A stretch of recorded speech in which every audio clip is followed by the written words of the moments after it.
was hating, said I'll never make it. I already saw talking.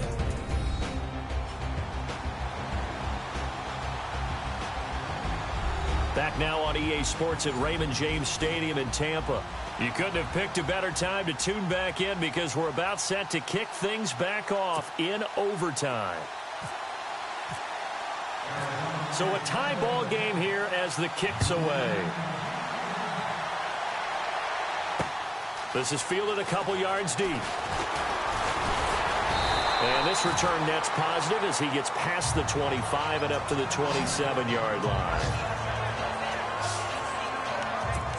With the Bucs offense making their way back out on the field, let's take a look at the playoff picture, Charles, coming into the weekend in the NFC. And it's all come down to this, hasn't it? Final week of the regular season. If this year's playoffs play out anything like the regular season has gone, could be in for a wild and fun month of January. And we can break the rules because we can look ahead. All right, there's not a coach out there that's ever said to their team, all right, let's look three weeks down the road. It's always right here, right now. Forget that. Think about what the playoffs are going to look like. The teams that we see that are already in, the teams that are trying to get in, we could have some great matchups.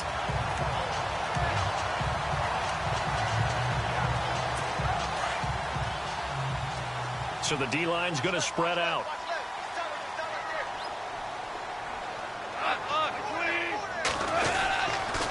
Going to give this time to the tailback. And he's going to be stopped up quickly here. Just a yard up to the 39. Nice job by that defensive front there to hold him to a short gain on first down. Well played, I must say. Yeah, only getting 1 yard. There was no room to run.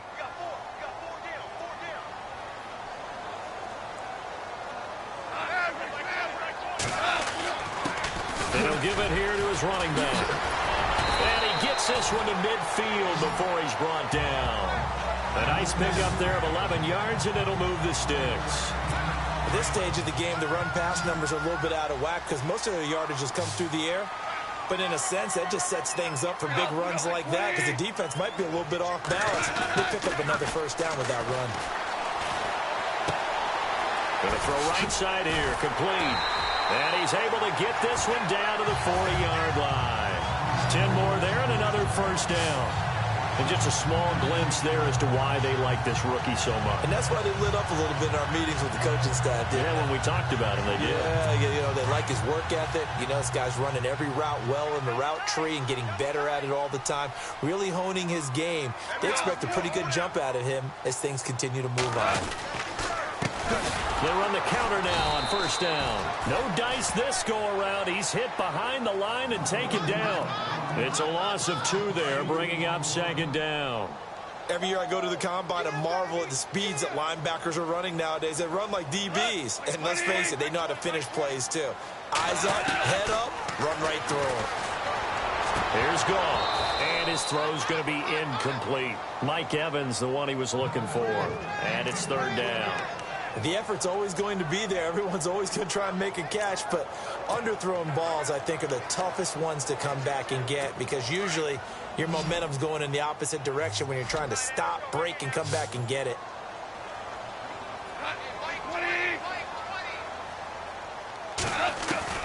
Throwing on third. Goff. Airing this one out for Evans. And this is taken in at the 5. And he gets it all the way down inside the 10 to the 5-yard line.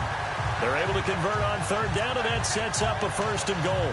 So often in overtime, Charles, games are won or lost on one big play. That might have been that big play right there. And the ability to execute it despite the stakes, because let's say we've been there before and we've seen guys maybe they hyperventilate a little bit when it's their opportunity. Not in this situation. They executed it calmly and they really got it done. And now they're set up in prime position. So if I'm an offensive coordinator, there's one thing that I know for sure. This is one of the top 5 teams in the NFL against the run. So when I look at my playlist, I'm probably thinking about throwing it. Second and goal now from the 8. Now a handoff here to his running back. A nice display of power, but it only takes him to the 7. He's dropped there. Only a yard there, and that'll bring us to 3rd and goal. And I know you, with every carry, especially in overtime, you're just saying, if you're that ball carrier, hold on to the football. Hold on to it, protect it, but not necessarily settle it, because you're trying to get to the end zone. You're trying to end the game right here. I know the defensive guys poking, clawing, raking, trying to knock the ball free and protect their end zone. Yeah, like you alluded to, especially this part of the field. Well, it's been a tough go for them. These guys have been driving down the field, but defensively, once they got their backs to the goal line, turned up the pressure, that's going to lead to a 4th down. Well played. And Lambo will put this one through, and that will break our tie and give them a 3-point lead. All right, so they're able to put 3 on the board here on the opening drive of OT, and now it'll be up to their defense to try and see this one out. So remember now, a field goal on this next drive would get us to sudden death. Any kind of turnover or turnover on downs would end the game, as would any touchdown. So this one's still very much up in the air. Arizona getting ready to go as they take the field. A field goal would push it to sudden death. We just saw the field goal on the other end, but I don't think they are thinking field goal. At least not to start this drive. They're not thinking field goal. Not at all, because your point is well taken. Yeah, kick the field goal, you push it to sudden death, but you're also kicking off and giving the other team the ball with a chance to kick a field goal and beat you. Get the touchdown, finish the game off. That has to be the mindset. And he's able to get up here to the 26. They'll give him a yard on the play, and that'll make it 2nd down. So many things have to come together just right for a screen pass to break for big yardage. The blocking, the timing of the pass to the runner, everything has to fit together just right. But on that play, the defense was able to disrupt things and hold it to a short game. Give them 5 on the screen play, and that'll set up a 3rd down. Well, a little dinking and dunking that they're doing. At some point, is it appropriate to maybe take a shot? It is if you feel good about it. But otherwise, you do what a coach told me a long time ago. Take what they give you, but make them tackle. In other words, get it to one of your guys in space. If you make someone miss, that could turn into the big play you're looking for. I think he had to unload that one before he wanted to. He was right up in his grill. I think he was a dentist there without a license, don't you? Just not enough time for the play to develop. Just lucky it wasn't a fumble, really. Here we go on 4th. Newton. And an alley to run. Give him 7 on the tuck and run, and it'll get him a new set of downs. 1st down now, but that clock rolling.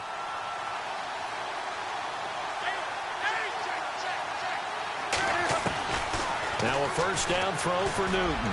Looking deep for Gabriel. And that one falls incomplete. Looked like he might have had position there, but he couldn't hold on at 2nd down.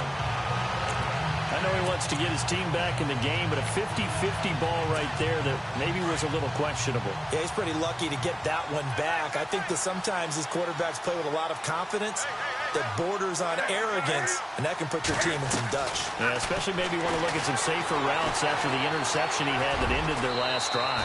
And he slides to avoid the hit. And give him 10 that time as he was able to get away from the pressure and get a nice gain. They'll get to the line here, but remember, it's also 3rd down. Out of the gun, Newton. Buying time to his left. Oh, he's got some breathing room. And he's able to take it across midfield before going out of bounds. 4 yards there as they let him out of the pocket, and he got enough for the 1st. We just saw a nice example of why teams often bring in baseball guys to teach quarterbacks how to slide in key situations. You want to protect your franchise guy. Make sure he doesn't get hurt. He did exactly that on that play. A perfect slide to avoid the big hit and pick up a 1st down.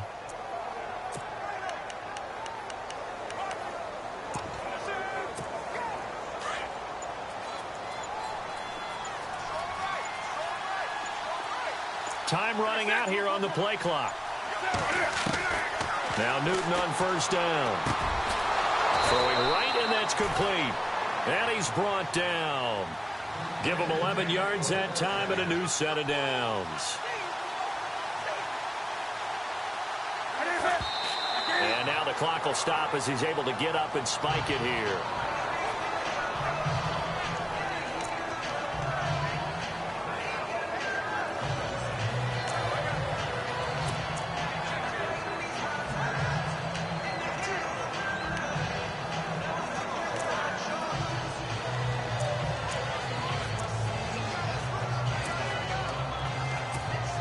10 yards still left on second down.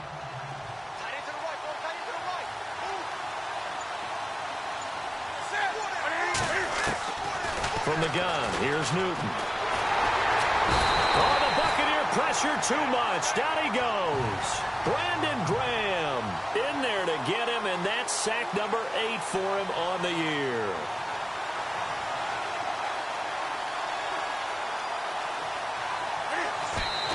And now they come up and spike it to stop the clock.